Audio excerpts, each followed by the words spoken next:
우리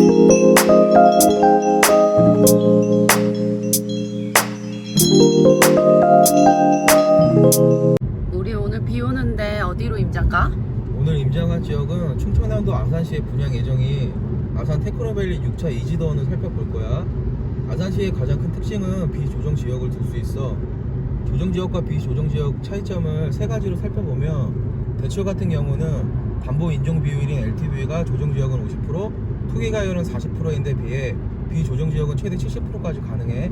주택 담보 건수는 조정 지역 같은 경우는 세대당 한 건만 가능하지만 비조정 지역은 세대당 두 건이 가능해서, 따라서 주택 담보 대출 한 건이 있어도 중도금 대출이 가능한 거지.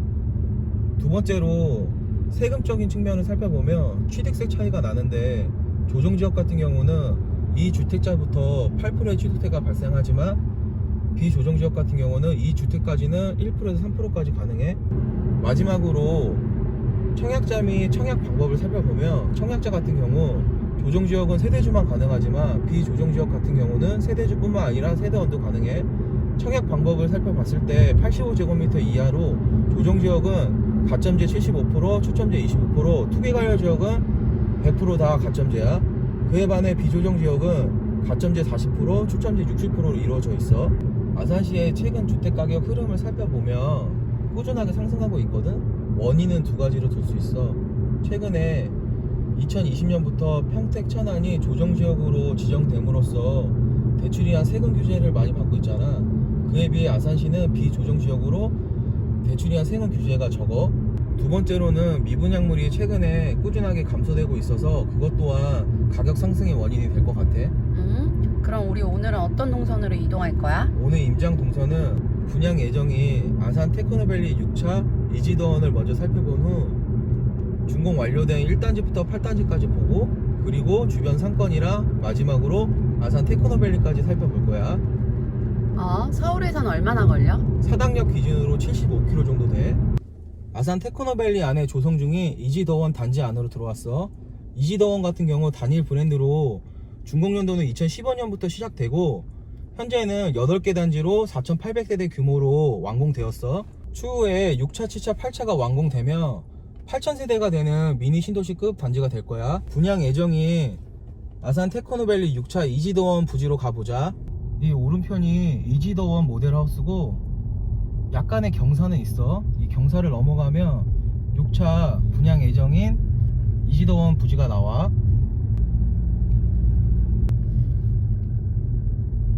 이 오른편 쪽에 있는 부지가 6차 이지더원 예정 부지야.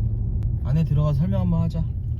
부지 안으로 들어왔어. 간단하게 브리핑을 하면, 사업명은 아산 테크노밸리 6차 이지더원이고, 위치는 아산 테크노밸리 AB 오블럭, 규모는 총 두 타입으로 28평형, 34평형으로 이루어져 있고, 총 822세대 12개 동으로 최고 25층. 특징을 살펴보면 중도금 대출이 60% 가능하고 분양가 상한제 적용 아파트야.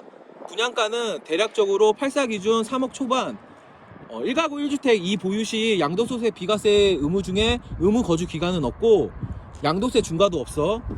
조정지역 청약 방법으로는 전국 청약 가능하고, 비규제 지역으로 세대주나 세대원도 1순위 청약이 가능해. 또한 85제곱미터 이하는 가점제 40%, 추첨제 60%고, 단 주의사항이 전매 제한 3년 있고 재당첨 제한이 10년 있어. 분양 예정인 아산 테크노밸리 6차 이지더원의 장단점을 분석하면, 장점 같은 경우는 총 3가지로 나눌 수가 있는데, 첫 번째는 풍부한 일자리를 둘 수 있어.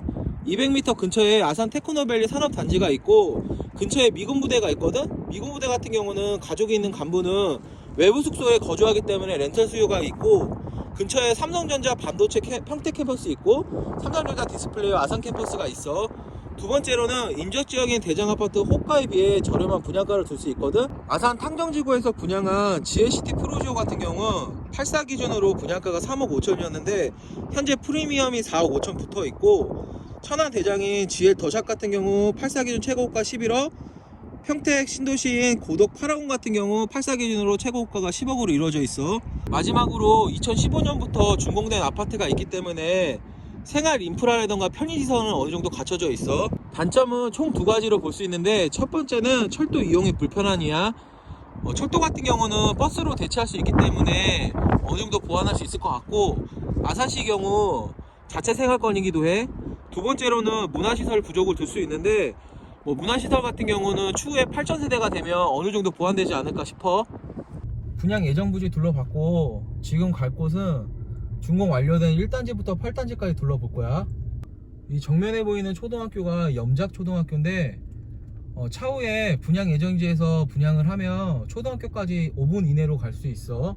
그리고 그 맞은편 1단지 쪽에 유치원이 하나 있어. 사랑 유치원이라고. 우리는 중학교 쪽으로 내려가 보자. 초등학교 바로 맞은편에 학원가라던가 음식점 같은 거 간단한 상권 있고, 그리고 그 바로 옆에 부지가 이지더원 7차 예정 부지야.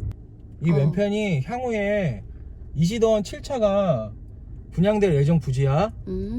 내려가 보자. 그 7차 예정 부지 그 맞은편 쪽에 바로 아산 테크노 중학교가 위치하고 있어. 6차 같은 경우 초등학교랑 중학교가 5분 내에 있기 때문에 학교 가는 거는 멀지 않을 것 같아. 여기서 우리는 우회전 할 거고, 이지원 단지 안쪽으로 들어가 보자. 이 정면에 보이는 단지가 6단지고, 간단하게 브리핑을 하면 총 세대가 650세대, 전 타입이 29평형으로 이루어져 있고, 준공은 17년도에 되었기 때문에 5년차 된 아파트고, 최근 호가가 29평형이 매매 3억으로 형성되고 있어. 그 맞은편은 5단지인데 중품화 아파트고, 총 세대가 534세대, 전 타입 29평형으로 이루어져 있고, 준공연도가 17년대에 이루어졌기 때문에 5년차 된 아파트, 최근 호가가 29평형 매매가 2억 8천으로 이루어져 있어. 3단지 같은 경우는 초품화 아파트고, 총 세대가 589세대고 전 타입 29평형으로 이루어져 있고, 준공연도가 16년도에 지어졌기 때문에 6년차 된 아파트고, 최근 매매 호가가 29평형이 매매 3억 3천으로 이루어져 있고, 그 맞은편이 4단지야. 4단지 같은 경우는 총 세대 665세대, 전 타입 29평형으로 이루어져 있고, 준공연도는 16년도에 지어졌기 때문에 6년차 된 아파트, 최근 호가가 29평형이 매매 2억 7천으로 이루어져 있어. 일단 주변에 상권은 이쪽으로 잘 형성되어 있거든. 상권은 단지 1층에 다 상가가 있기 때문에 상권은 잘 발달되어 있어. 이 정면에 보이는 단지가 1단지인데, 1단지 같은 경우는 이지더원이 제일 먼저 준공된 단지야. 간단하게 브리핑을 하면 총 세대 471세대고 두 가지 타입으로 25평형, 31평형으로 이루어져 있고, 준공연도가 15년도에 되었기 때문에 7년차 된 아파트고, 최근 호가가 31평형이 매매 2억 3천에 이루어져 있어. 그리고 그 반대편인 2단지인데, 2단지 같은 경우는 542세대고 두 가지 타입으로 25평형이랑 31평형으로 이루어져 있고, 준공연도는 15년도에 지어졌기 때문에 7년차 된 아파트고, 최근 호가가 31평형 기준으로 매매 2억 4천으로 이루어져 있어. 8단지의 경우 현재 세대수가 제일 많은 단지고, 간단하게 브리핑을 하면 총 세대가 929세대고 세 가지 타입으로 28평형, 30평형, 34평형으로 이루어져 있어. 준공연도는 17년도에 지어졌기 때문에 5년차 된 아파트고, 최근 34평형 매매 호가가 3억 5천으로 이루어져 있고, 그 바로 맞은편이 7단지인데 7단지 같은 경우는 총 세대 422세대, 두 가지 타입으로 30평, 33평형으로 이루어져 있고, 준공연도는 17년도에 지어졌기 때문에 5년차 된 아파트고, 최근 매매 호가가 33평형이 3억 3천으로 이루어져 있어. 지금 저희 정면에 보이는 곳이 대형마트인데, 6차 예정지랑 대형마트까지는 10분 이내에 쉽게 도달할 수 있어. 우린 여기서 또 좌회전해서 한 블록 밑으로 내려갈 거야. 이 아래쪽으로 내려가면 아산 테크노밸리 산업단지 쪽으로 내려가는 거고, 우리는 좌회전해서 한 블록 밑에 상권을 훑어볼 거야.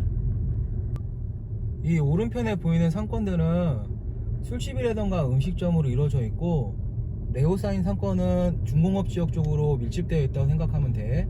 쭉 아래로 내려가 보자. 이 아래쪽도 내려오면 상권이 이쪽에 다 형성되어 있거든. 더 밑으로 내려오면 공원 가는데, 공원 가는 방향으로 내려가 보자. 정면에 보이는 공원이 아산 테크노밸리 공원 중에서 가장 큰 운영 공원이야. 안에 들어가서 보니까 트랙이 잘 깔려 있어서 산책하기 좋은 코스로 이루어져 있더라고. 그리고 우리는 여기서 우회전해서 아산 테크노밸리 산업단지 쪽으로 갈 거야. 아산 테크노밸리 산업단지 안으로 들어왔어. 간단하게 브리핑을 하면 1차, 2차로 개발한 곳이고 현재 총 업체는 164업체로 고용자는 7,500명 정도 고용하고 있어. 입주 제한 기업이 특정 유해물질이나 배출업체는 입점할 수 없기 때문에 우리가 기존에 상상하던 뭐 굴뚝이 있는 공장이라던가 이런 부분은 전혀 없는 곳이야. 이 정면에 보이는 회사가 코스타 상장업체인 코인테크고 반도체 관련 부품을 만드는 회사야. 쭉 내려가다 보면 그 반대편에 있는 회사는 하나 에어로스페이스거든. 코스피 상장 회사로 장갑차 엔진이라던가 관련 부품을 만드는 회사야. 이 정면에 보이는 곳은 원익 IPS고 반도체 관련 부품을 만드는 회사야. 원익 IPS 맞은편에는 이녹스 첨단 소재라고 있는데 여기도 마찬가지로 코스타 상장업체고 반도체 관련 부품을 만드는 회사야. 이 정도로 살펴보면 아산 테크노밸리 산업단지 안에 있는 주요 업체를 본 것 같고, 마지막으로 총평하고 넘어가자. 총평을 하면 최근 집값이 크게 상승하고 있어. 내 집을 마련하고자 하는 실소유자가 늘어나면서 청약에 대한 관심이 높아지고 있잖아. 분양 예정이 아산 테크노밸리 6차 이지원 같은 경우 주변에 일자리가 풍부하고 향후 8,000세대가 입주가 완료하게 되면 지금보다 주거 환경이 개선되어서 살기 좋은 곳으로 될 거야. 따라서 가점이 높지 않거나 비조정 지역을 투자 목적으로 하고 싶은 분들은 좋은 기회라고 생각해. 그럼 오늘은 임장은 여기까지. 다음 편에도 또 봐주세요. 안녕.